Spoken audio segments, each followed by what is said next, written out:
Matt Moscona, after further review, wearer of many hats, doer of many things, bourbon connoisseur.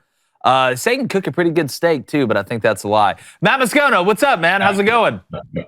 Wonderful. I love LSU Auburn week. I'm fired up. I bet you do this year. Look, you know us. We're not going to beat around the bush. Auburn's not exactly loaded with talent this year. It seems like Brian Harsin is kind of on his way out.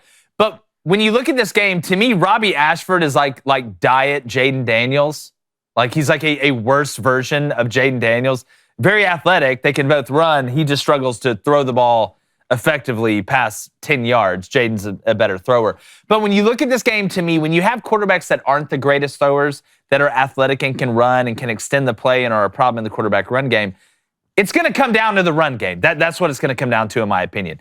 Both offensive lines are a little bit beat up. Auburn center is out for the game, going to be out, I think, 4 to 6 weeks, somewhere around there. I know LSU's down a guard. When you look at this game, Maddie, what is the biggest key in your eyes? So I kind of disagree on the run game piece for Auburn. All right, Matt Moscona, good to have you on here. We appreciate it. No, go ahead. I think for LSU, the advantage they'll have over almost anyone they play are their athletes on the outside. So it's going to be Jaden's ability to get the ball to Kayshon Boutte and Malik Neighbors and Jack Besh, Brian Thomas. I mean, LSU kind of has an embarrassment of riches at receiver right now, to where their biggest problem is finding ways to get all these guys involved. And maybe part of that is, I just know that LSU's offensive line isn't great, that they don't have a Fournette, a Geis, a Jeremy Hill this year, that stud ace running back. So, I mean, Jaden Daniels is going to be LSU's leading rusher this year out of necessity. And he's really dynamic when he runs the football, guys. We talked about this in fall camp, where I talked, like, he is a dynamic runner and he makes plays with his feet. And Saturday on the Plains, he'll be LSU's leading rusher because he's going to have to be. And I think it's really just going to come down to, can Jaden protect the football and get the ball to the playmakers on the outside? Yeah, it's just when I look at it, LSU, and as a team, you never want to be in predictable downs, especially on third down, 3rd and 7s, 3rd and 8s. But we know Jaden is not an elite level thrower. He's a good enough thrower. Vertically down the field, I think he's still getting a feel on that a little bit. When you have a guy that can extend a play as long as him, the scramble drills as an effective play as any. But when you have a quarterback that is your main rusher, and I agree with you 100%, Matt, I think he's one of the top 3-4 rushing quarterbacks in the country. I'd put Jalen Daniels from Kansas on that list and a couple other guys.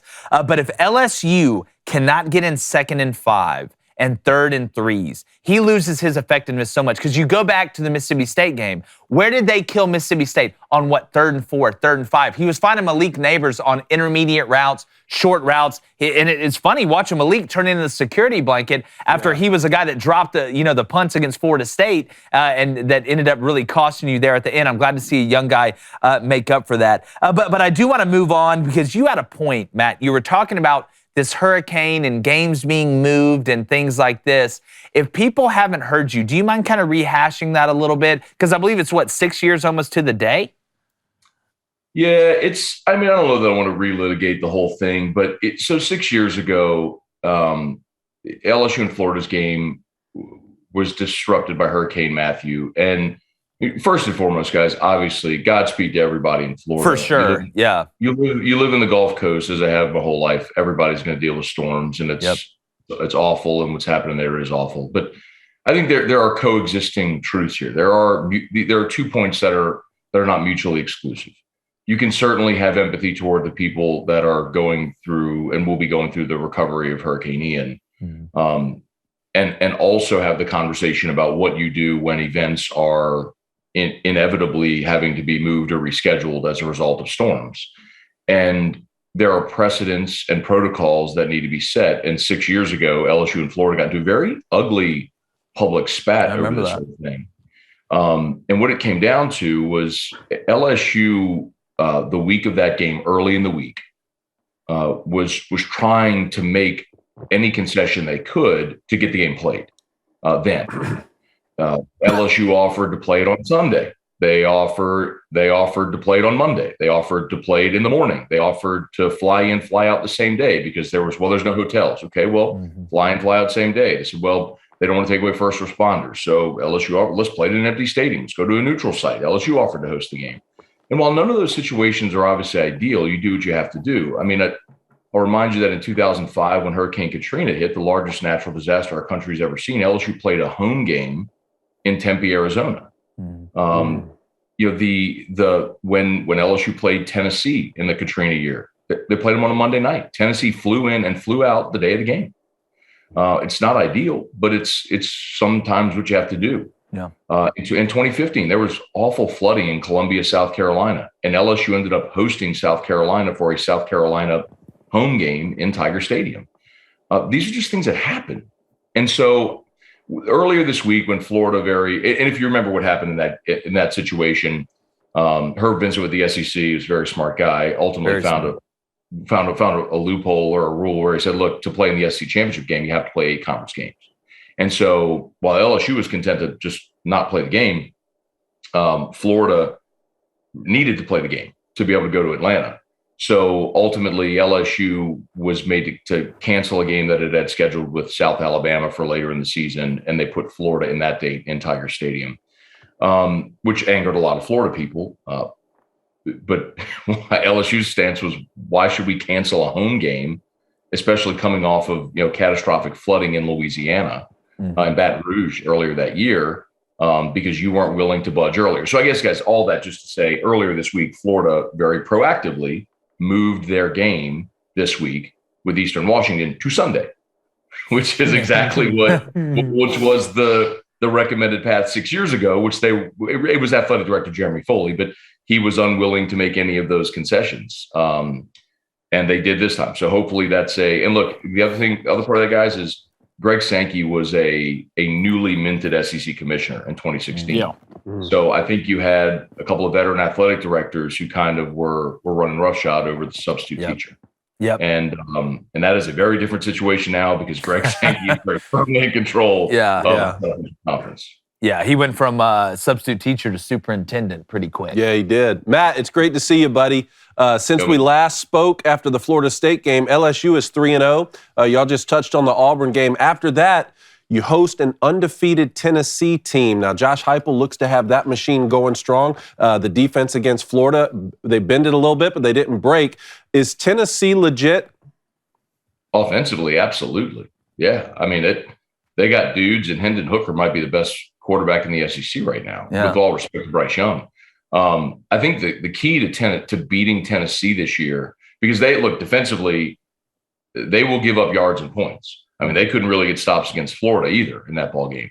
I think the key against Tennessee is going to be, if they have 12 possessions in a ball game, can you come up with 6 stops? And if they score 6 times, can you hold them to field goal attempts on 3 of them? Yep. And so if you hold them to 31 points, can you score 34? I think that's going to be the path to beat Tennessee. There will be a one-off day. When in 2019, that great LSU offense with Burrow and Chase and Jefferson and all those guys, I mean, they played a game in Tiger Stadium against Auburn that ended up in the 20s. And it was just a sluggish day where LSU had like 4 trips inside the red zone, maybe 2 trips inside the 5 where they came away with no points. I mean, it was just weird, So sometimes those games happen, but offensively, Cone, I mean, Tennessee scares the bejeepers out of everybody. I mean, they can move it up and down the field on anybody, and I suspect they will when they come into Baton Rouge next week. Yeah, they look like a well-oiled machine. I want to ask you about the Saints really quick, okay?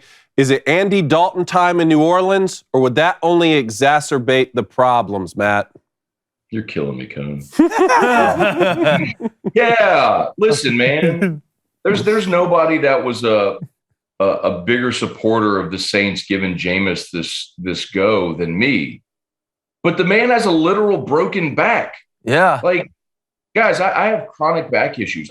Whenever I slip a disc, like I'm Loratab muscle relaxers on the couch for a week. Same here.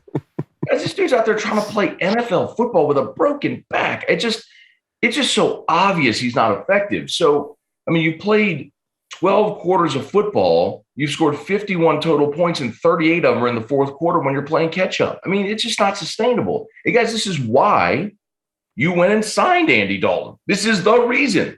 Because for each of the last 3 years, your starter's gotten injured, and you've had to play the backup. It's why you signed Jameis Winston when you did. It's why you signed Teddy Bridgewater when you did. It's to have a guy who has starting experience that if you come up against it can go play. And like, man, it's just, yes. So yes, Cone, it was time for Andy Dalton 2 games ago. Let the man with a broken back, let his broken back heal and let the other guy play. Spinal. Well, it's funny that, not even really funny. It was just interesting. The announcers before the last game were like, here comes Jameis Winston. He's got a couple fractures in his back. Let's see how it affects him. It's like, what? They'd be like, hey, he just got shot by a bazooka before the game started. Let's see how it affects him. His legs are gone, but let's see how it affects him. It's an interesting strategy. Yeah, it's just bold. See if it pays off. Jameis, he's got that dog in him. He's got that dog in it. X-ray came back. There's all the a way dog back in from there. Hueytown. He's got that dog. He's standing on tables, letting people know about it. Well, Matt, last time we had you on here, there's a lot of questions about the Yankees. Here we go. Yes. Here we go. Yes. Here Good, Matt. we go. Yes. Now they've won 9 out of 10. Yes, sir. Home run champion. Yes, sir. It feels so good to clinch the AL East. Judge just hits another tank. He ties a home run record. Matt, I want to say congratulations. Little love-hate relationship. Well, I mean, you're an LSU fan. I hate you for that, but you're a Yankees fan, so I love you for that. We're talking about LSU Auburn. We're talking about the Yankees, but let's go around the college football landscape. What other matchups are you excited about this weekend, Matty? Kentucky Ole Miss. Me too. That's my favorite game this week. Hashtag me too. I think, it's interesting because, they got the 11 a.m. treatment, but because it's just not a good logo game, right? I mean, nobody really cares about Kentucky. It's like Ole Miss. a top 15 game. They're right. But it matters so much, man. Is Kentucky legit? I mean, Ole Miss has looked really good, but I think, guys, we all talked about this in Atlanta at media days.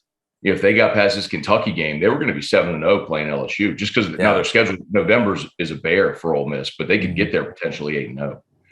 So I'm fascinated by that game. And then, I think we all know that Bama's going to steamroll Arkansas, but or as I call them, the Arkan frauds. You think they cover 17, Matt?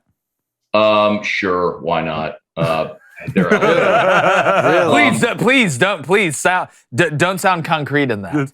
I mean, I gave up on betting Alabama games years ago just because I don't want to watch them ever have success or root for anything good. But yes, like you're not going to lose money betting Alabama to cover football. Sure. It's just if you bet them to cover all year, you're going to make money. But I call Arkansas the Arkan frauds, and it's not that I necessarily hate them. This is 2 years in a row now where they've made their way all the way up into the top 10, and it's just completely not justified. Sam Pittman's done a good job, but come on.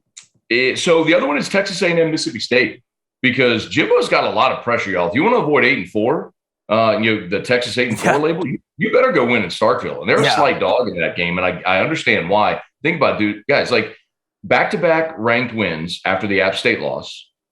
And next week is the big game against Bama that everybody's talked about for a year now. Mm-hmm. And now you get this little sleepy 3 o'clock Saturday kick in Starkville with weird Mike Leach. And man, this has let down all over. Like this is, you've seen it. You saw Mississippi State last week. And most teams lose games they don't win. Mississippi State really lost that game. If you go back and watch, so many drops that were an unbelievably important situation. The drop punt brought LSU back in that game to me when it had gotten stale. Because Zach Arnett's one of the best DCs in the country that nobody talks about. Him and Ryan Walters from Illinois, Jim Leonard from Wisconsin. You go around the country, there's some really good young DCs. Zach's one of them. But Will Rogers, you got an experienced offensive line and weapons around. I like Mississippi State. I locked them in at -2.5. On the sharp earlier. I think they should be the favorite. I would be surprised if A&M won this game, even though I think going to Max Johnson was the right move. Obviously, you've seen as much as we've talked about that. But when I look at A&M, you better be glad you beat Arkansas. Because if you didn't beat Arkansas, you're staring 0-3 down the pipe after losing to App State, then beating a Miami team that got absolutely boat raced by Middle Tennessee. But Blaine, let's get to the Booster Club real quick if we got some questions for Matt. Yeah, let's go to, I got a question here from George. He says, Matt, where do you think LSU would be ranked if they had bested the Florida State Seminoles? They probably, I'm trying to remember if they were receiving votes before the season started. But yeah, because I don't know if beating Florida State would have gotten them in. I don't think it would have. But at this point, if 4-0 had they beaten Florida State, they would be somewhere, I think, in the low 20, or I guess the 20-ish range, somewhere in that range, because they still don't have a quality win. And that's one thing to talk about here, man. Like, LSU's looked good the last 3 weeks, but let's not try to overvalue wins over Southern Mississippi State and New Mexico. LSU's an improving football team, but I mean, this will be very telling. Can you go on the road and beat a team like Auburn? Yeah, and again, this isn't a super talented Auburn team. We've seen it, but Jordan Hare, crazy things happen. Look, last week, somebody pulled the wand out there in the fourth quarter, little Patronum spell. And then hit him with, the Bermuda Triangle, man. It's actually like a wand on Amazon that shoots like little flames. Like it'll shoot a flame like 40 yards. It's like $60 on Amazon. You mean what? Don't they call those the rocket? What I mean, you used to have to run. Hold on. The fire Roman candles. Isn't that a Roman candle? Somewhat like that, yes. But it's Roman candle, yes. Yeah. Shoots little fireballs. You used to have to go to Hogwarts for that. Now you can get it off Amazon. $60. I mean, that's a steal. That is honest. a steal. You get to be a magician for $60. I can shoot fire out of a wand for $60. Absolutely. Sign me up. All right, we got a question here from Bubby. I mean, Matt, you knew this was coming. I mean, with your backdrop, you knew this was coming. All right, he wants to know, what's your go-to bottle of bourbon? So I got about 250 bottles in my house. God, they'd have loved you during the Prohibition. There's no such thing as like a go-to. It's like walking into a candy store. Like, do you want chocolate-covered strawberries? Do you want gummy bears? Do you want ice cream? Do you want brownies? He's a Willy Wonka. Willy Wonka. The adult Willy Wonka. Out of my chocolate river. Yeah, Moscona's got a top hat and a cane, and he's dancing around the house pointing at things. Let me know if you send out any golden tickets. Yeah. Right. Well, Cone, you have a golden ticket to come drink at my house anytime you want. You make it down here, you got it. Thank you, all sir. Three of you. But I will tell you, my favorite new bottle I scored is a bottle of 7-year Willet Rye. Their normal release is 4-year Willet, but the 7-year, I had it again last night, is just fantastic. Matt, question: who do we beat in the World Series and how many games? I actually picked the Yankees to win the World Series before the season. Not a homer pick, by the way, because I picked, and I'll tell you where I screwed up. I picked the Blue Jays to win the division, but the Yankees to win the World Series. I got the Blue Jays winning the World Series. They're sneaking into the wild card. There's still a chance. Still a chance. It wouldn't surprise me. I had the Yankees beating the Braves.